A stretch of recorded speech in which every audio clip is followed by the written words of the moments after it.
نحمده ونصلي على رسوله الكريم. So, this month is the time that we get connected to Quran. As a lay person, we don't have to be scholar, because this Quran came for me. Unless we have this thing in our mind, we will not really understand Quran. Quran did not come for the humanity, Quran came for me. This is Allah's message for me. If we start with this, Surah Fatiha in the form of a dua, and we say Ameen, and Allah has accepted the dua.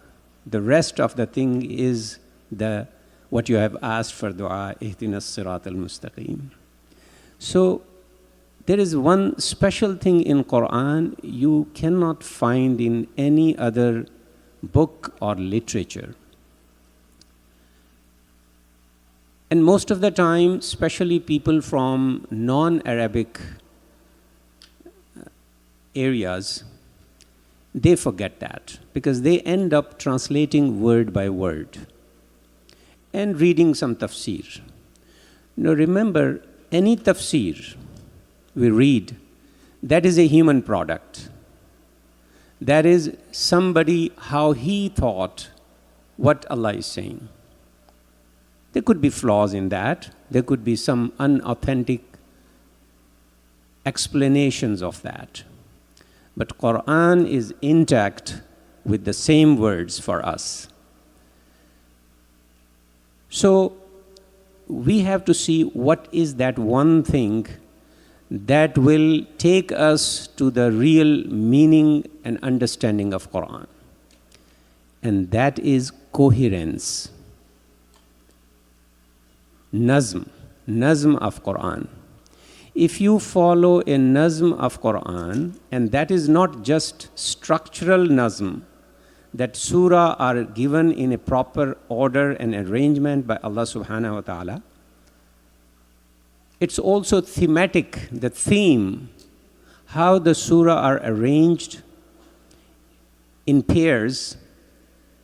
And in one pair, Allah says something in brief, and then in the next surah, Allah explains that. And ulama agree that the best explanation of Quran is by Quran. So that coherence actually helps you understand Quran a little in its perfect form, and that is the tadabbur on Quran. Tafsir is one, you explain. But tadabbur is that you see, this is Allah has sent for me, how I'm going to act upon it. Where is this for me? How can I apply in my life? So this coherence, if we just do translation word by word, we may end up seeing very good quotes, but they are disjointed verses. But that's not the case. There is coherence, but that coherence is in a surah. That's why when Allah challenges the Arabs, He challenges about surah. Bismillahir Rahmanir Rahim. Wa in kuntum fi raybin mimma nazzalna ala abdina fa'tu bi suratin min mislihi wad'u shuhada'akum min dunillah in kuntum sadiqeen. A surah has a complete theme, starting point, culmination. By one example, probably you will understand. Everybody knows about Surah Teen. Wat-teen was-zaytoon. And people talking about the advantages of fazail of figs and olive oil, things like that.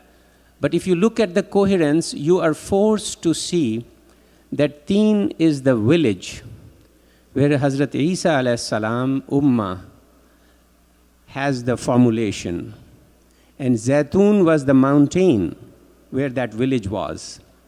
And the whole story of Isa revolves around these two areas. And then we see Watur Sineen, Hazrat Musa. Hazrat Musa Ummah revolves around that. وَهَذِهِ الْبَلَدِ الْأَمِينَ, Hazrat Ibrahim, where his imamat was declared in Makkah. So the balagha of Quran is by just stating these three historical areas. Allah is saying that when these ummah were formed, لَقَدْ خَلَقْنَا الْإِنسَانَ فِي أَحْسَنِ تَقْوِيمٍ. They were doing their best functions and they were at the height of humanity. But what happened? They did not follow their followers, the next generation, did not follow their elders, their prophets. And what happened? ثُمَّ رَدَدْنَاهُ أَسْفَلَ سَافِلِينَ. That now in Baitullah, 360 idols are being worshipped. ثُمَّ رَدَدْنَاهُ أَسْفَلَ سَافِلِينَ. Now when the ummahs are destroyed, remember that the history of ummah is about this word. The ummah's rise and fall occurs this word. Their decision occurs in this word. It is the individuals whose decisions will be done hereafter, after this life. So despite crises, you will find in those ummah, إِلَّا الَّذِينَ آمَنُوا وَعَمِلُوا الصَّالِحَاتِ فَلَهُمْ أَجْرٌ غَيْرُ مَمْنُونٍ. So despite all these crises, there were people who were following. So basically, Allah is coming to فَمَا يُكَذِّبُكَ بِيَوْمِ الدِّينِ. That is the theme of the surah. So giving a historical incidents, how beautifully the balagha, three histories of three ummah, and telling you that, look, how can you deny the day of judgment?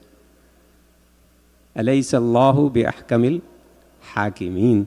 And whenever you see in Quran there is a mention of akhirah, there is hikmah, word hikmah you will find somewhere close by.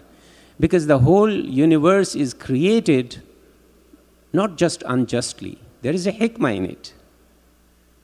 And the hikmah is the adl that will be completed when we reach our next life. May Allah give us tawfiq to understand and